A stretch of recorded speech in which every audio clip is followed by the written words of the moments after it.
Kuzambo, a very warm welcome to Bhutan This Week, our weekly news magazine program. I'm Pupkam. Our top stories this week. 34 journalists recognized for excellence in journalism. 8 people killed after passenger bus plunges into river. And not many takers despite initiatives to promote golf among youth. Coinciding with the World Press Freedom Day, the Journalist Association of Bhutan held its 5th Annual Journalism Awards in Thimphu on 3rd May. The event honors excellence in journalism. It also celebrates and recognizes the efforts and contributions of Bhutanese journalists in nation building. For more, our colleague Cheku, who attended the function, brings us this report. About the general category this time, I mean, the majority of the award remained almost the same, with the previous years. But some of the new categories that we are talking about today is the award for the best cameraman, sound, visual editing, and also for the print media, we had the award for the best child story, and for the radio section, we had the new award category for different language. Particularly in BBS, we have this Tangla and Hlotsam language. So this year, Journalists Association of Bhutan has included that as well.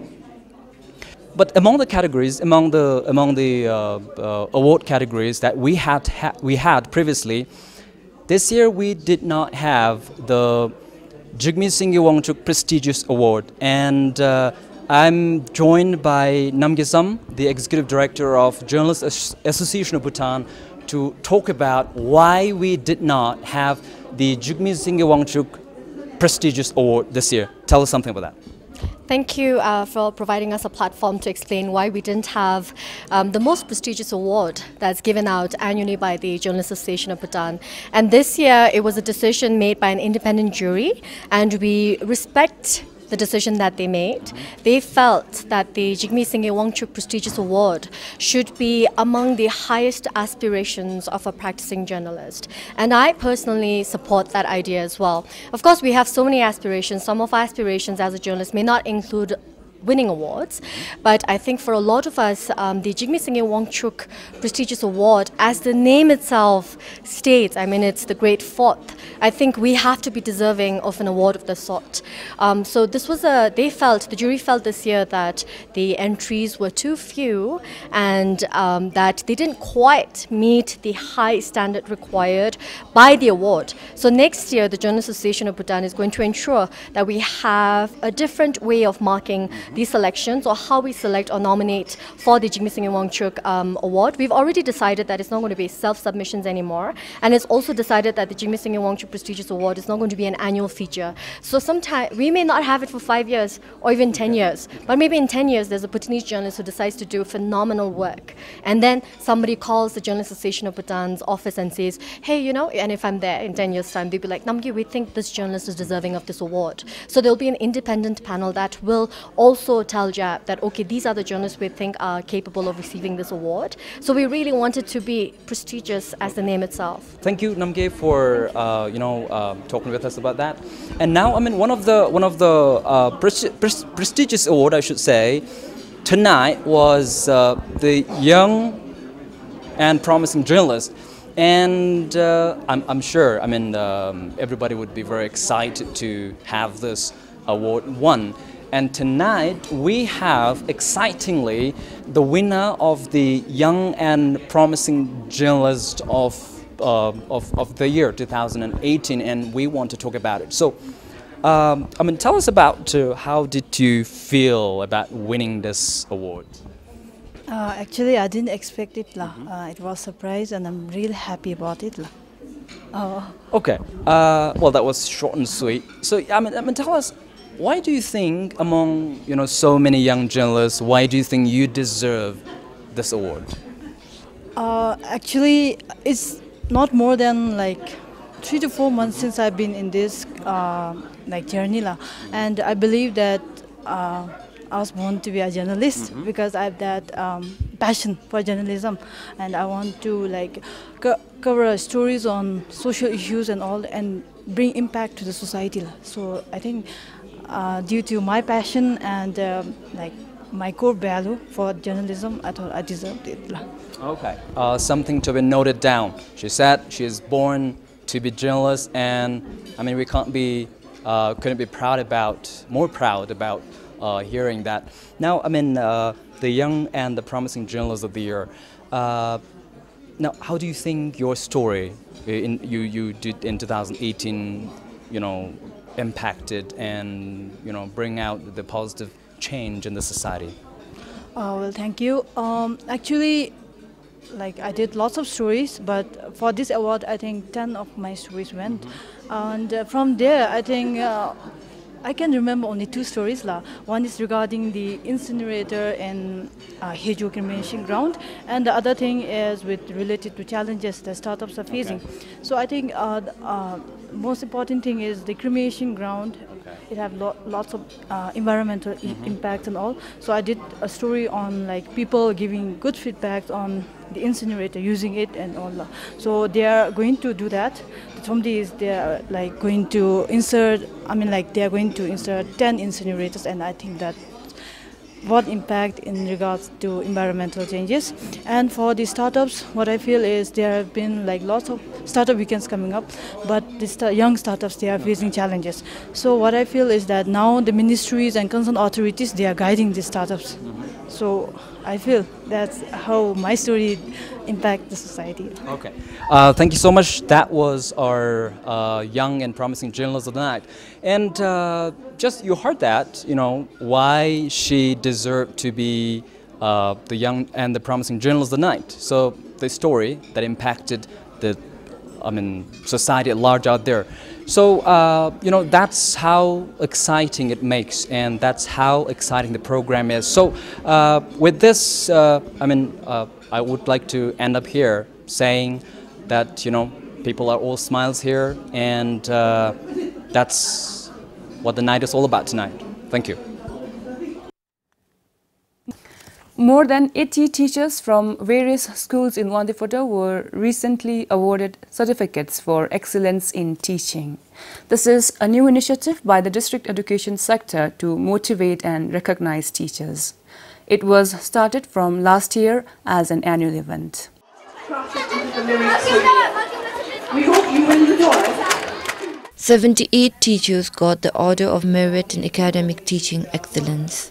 The recipients were identified based on the students' academic performances for the academic year 2018. Written from Wong DPS, Namgeromo.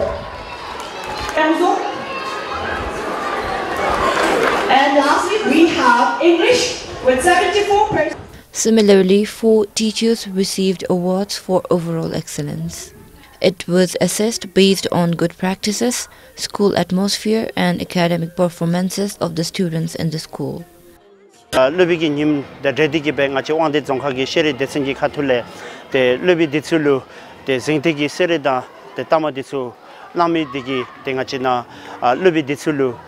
This award will definitely encourage and inspire the teachers. I am very happy to receive this prestigious award today. With this initiative, I am sure it will not only motivate teachers, but also inspire our students as well.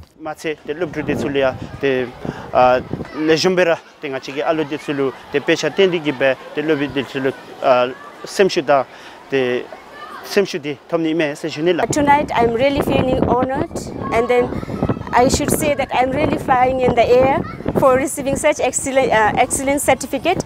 This is my 11th year in my service, and then this is for the first time I'm receiving such certificate.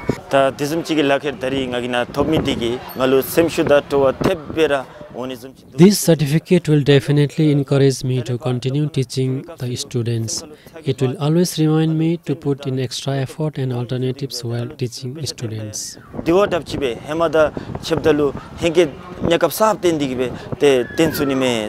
I'm happy, and then I'm also humbled to receive this, to have received this award.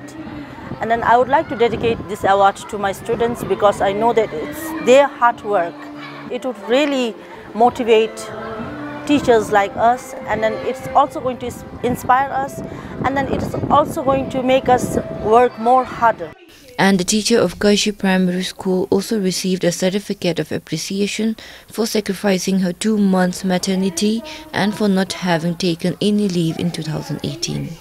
According to the Dzongkhag education sector, this program is also helping improve the quality of education. Te nahi wal habbe gale te yar gi jodi gi be tu seshuni te nahi tamathomelo besugi dalobda sugi dochi mathobe gale te halam. We found almost 20% improvement for the teachers from last year after initiating this program.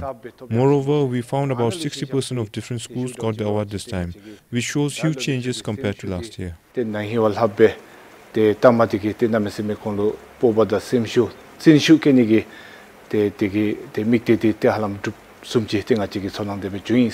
This Dzongkhag Level Award program was initiated from last year as per the resolution of the Dzongkhag Annual Education Conference 2017. Currently, there are 26 schools with 440 teachers and around 9,000 students in Wangdipodang, Dzongkhag. For Changadoji in Wangdipodang, Kiledem, BBS News. While Bhutan boasts of a rich forest cover, analysts feel there is a need for new forest thinking to make the best of it.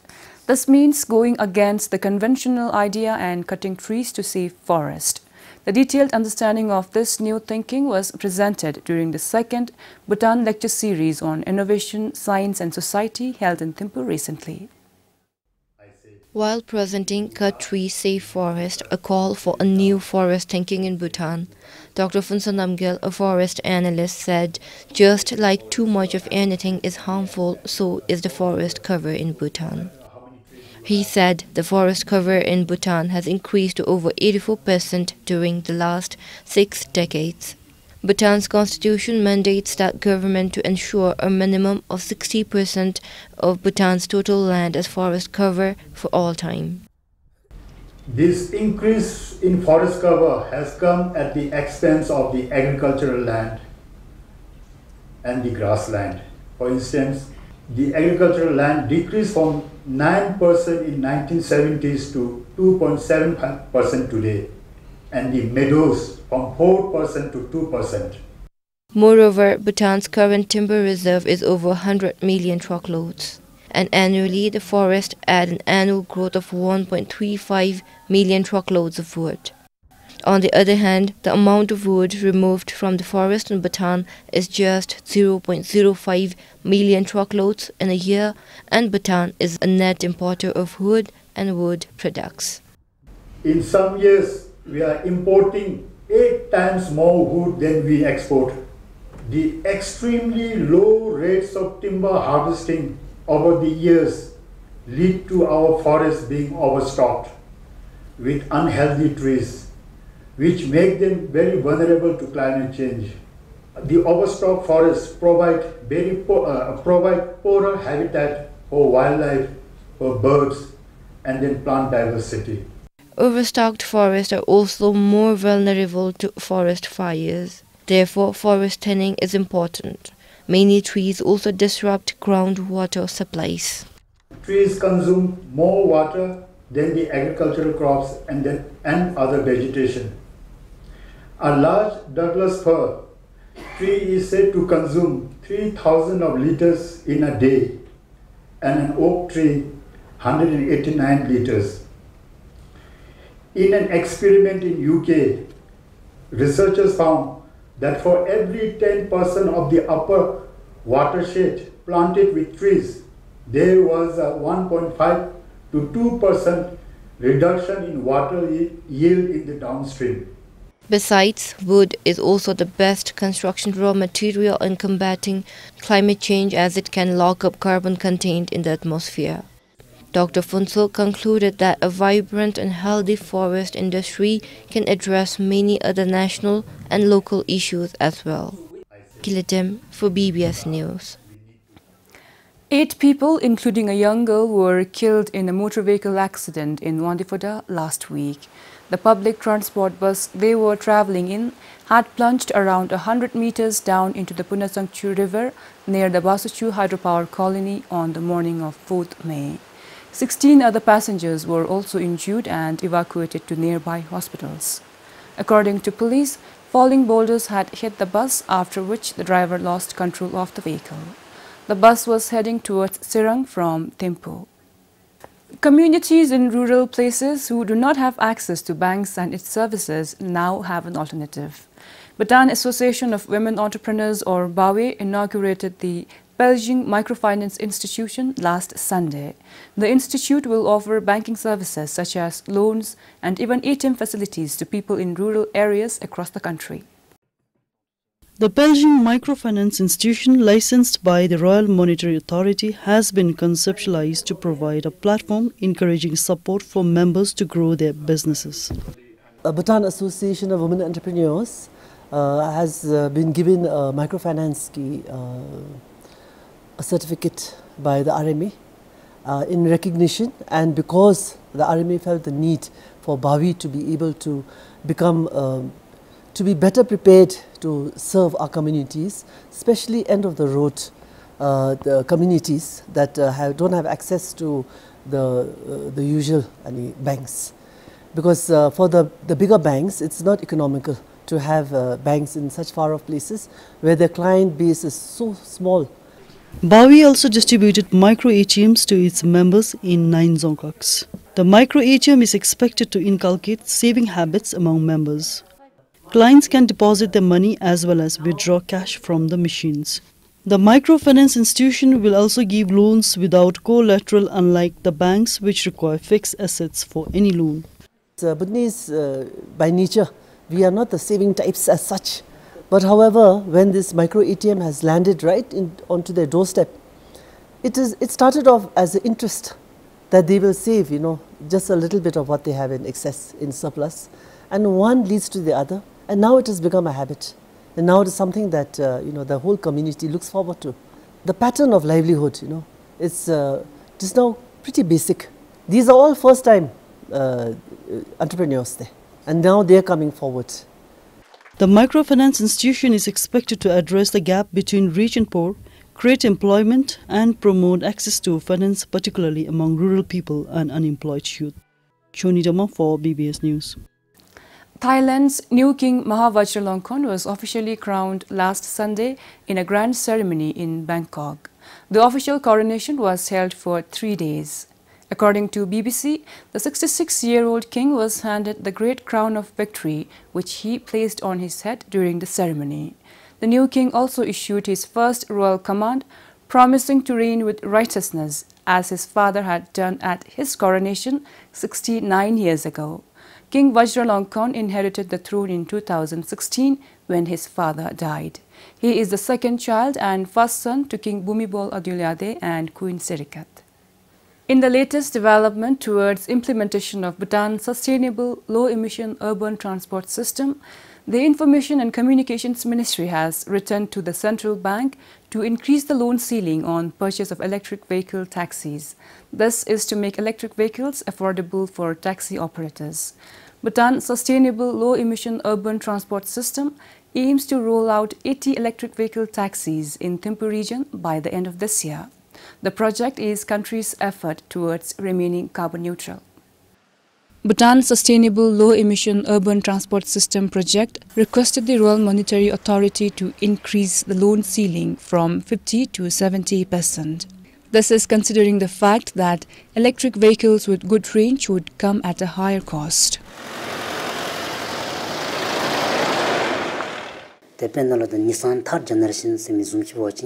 Research show there is a lot of electric cars that give good range of about 200 to 400 kilometers. For instance, the Nissan third generation gives 400 kilometers. Likewise, Hyundai Konya gives the same range and Ford gives 200 to 300 kilometers.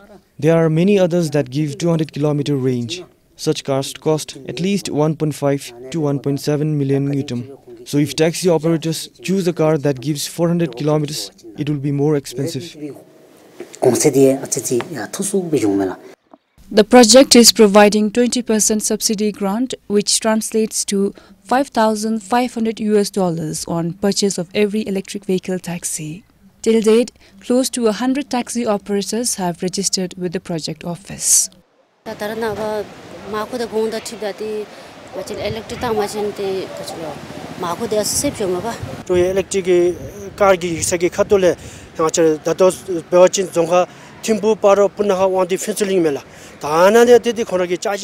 Initially, not many were interested, but now we have quite a lot. If the project office sets up adequate charging stations across 6 regions of Thimphu, Punakha, Paro, Chukka, Ha and Wangdi, I don't see any other inconvenience. They could look at doing so across the country as well. Today we spend around 18 to 20,000 Newton every month for fuel.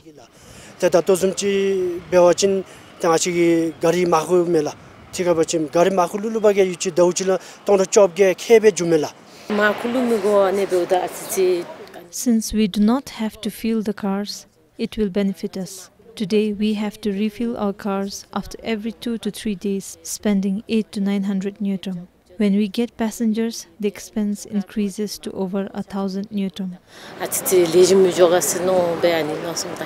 The project also plans to set up 25 charging stations in 6 districts of Ha, Paro, Punakha, Punsaling, Wangdi and Thimphu. 300 taxis in these districts will switch to electric vehicle taxis within 3 years. It was found that although taxis form only 5% of the total vehicle fleet in the country, their contribution to carbon emission is 3 times higher due to higher travel intensity and mileage of about 75,000 kilometers per year.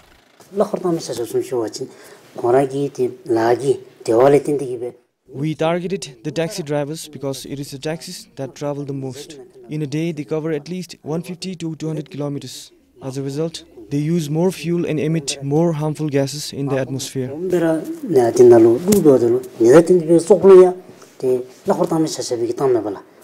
The project is expected to bring in significant health, environment and cost benefits. It is estimated that through the initiative, Bhutan will reduce carbon emissions by 93,000 tons over the lifetime of the vehicles. Besides this, the project will also help cut down cost on fuel import. According to the National Statistics Bureau, in 2016 alone, Bhutan spent more than 7 billion Newton on fuel import. The Ministry of Information and Communications is implementing the project together with the UNDP Bhutan. The Global Environment Facility is providing the financial support of $3 million. Pup Game for BBS News. Sonam Dukpa won this year's National Handicap Championship Golf Tournament. Its final, along with the prize distribution ceremony, were held at the Royal Thimphu Golf Club recently. After a tie between Sonam Dukpa and Penjor Dorji, the final of the open category went to a playoff. They played 3 extra holes where Sonam Dukpa emerged as the winner. Similarly, all finalists for the other 2 categories of youth and amateur were awarded TV sets as prizes.